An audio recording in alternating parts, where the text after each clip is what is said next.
संदेश झूठ से हटके। मैं आपको कुछ दिलचस्प तथ्य देना चाहता हूं कि ये कैसे हो रहा है और क्यों हुआ था। आप एक देखिए, गेमिंग कंपनी का जब से नाम आया तो मैं कुछ सर्चिंग कर रहा था कि इसका क्या इससे कनेक्शन है। 2 दिन पहले आशीष खक्कर करके एक आदमी को गेमिंग में ईडी ने अरेस्ट किया है।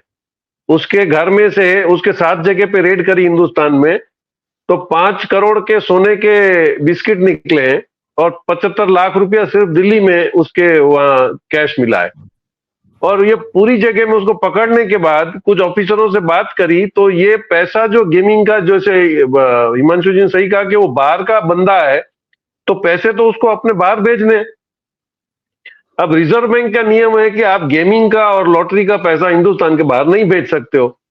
तो इन्होंने फ्री ट्रेड जोन जो है, स्पेशल इकोनॉमिक जोन जिसमें हम बोलते हैं, उसमें 1500 रुपये में आपको एक्सपोर्ट इंपोर्ट का लाइसेंस मिल जाता है। इसने 200 शेल कंपनियां खोली पूरे दुनिया में, और यहां पर ये सीधा सा काम करता था। ये जो गेमिंग का पैसा आता था इनके पास, इसको बाहर भेज, तो वो सोने के बिस्किट का भाव का पैसा उसने 100 करोड़ बाहर भेज दिए। अब वो बिस्किट आने नहीं है तो इसने खाने के बिस्किट मंगा लिए। अब फ्री ट्रेड जोन में ऐसा होता है SEZ में कि भाई जब तक आप माल रखे रहते हो तब तक आपका कोई इंक्वायरी नहीं होता है। आपने बाहर निकाला तो उस पर ड्यूटी भरनी होती है। ये कुछ दिनों के बाद ये उसी माल को चाइना की किसी अपनी बनाई हुई सेल कंपनियों में भेज देता है और वहां से पैसा नहीं आता है। अब सरकार के पास 360 दिन तक कोई नहीं रास्ता होता है, ये उसको इंश्योर भी करा लेता है, पैसा मिल जाता है।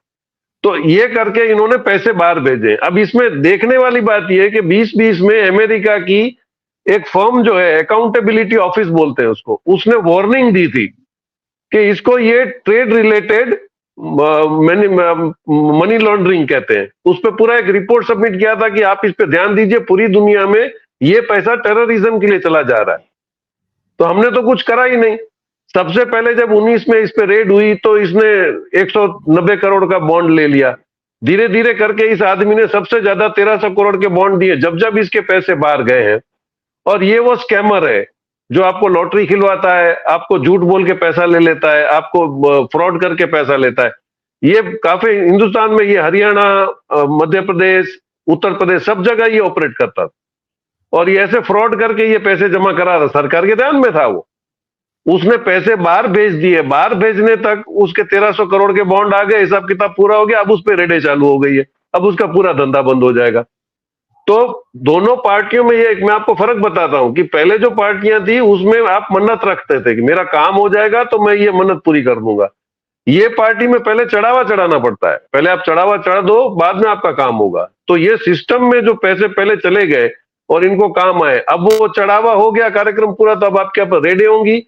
अभी आप देखिए सब जगह से रेडें शुरू हो गई है, उठाना शुरू हो गया। अब ये बताना चाहते हैं कि भाई हम किसी को नहीं बख्शते हैं, लेकिन वो इतनी देर हो गई है कि अब हर बच्चा जानने लग गया है कि जो आपके पास आ जाता है वो गुनहगार नहीं होता है। मेरे को एक ही चीज समझ में नहीं आती है कि एक्सटॉर्शन IPC 384 बहुत क्लियर है।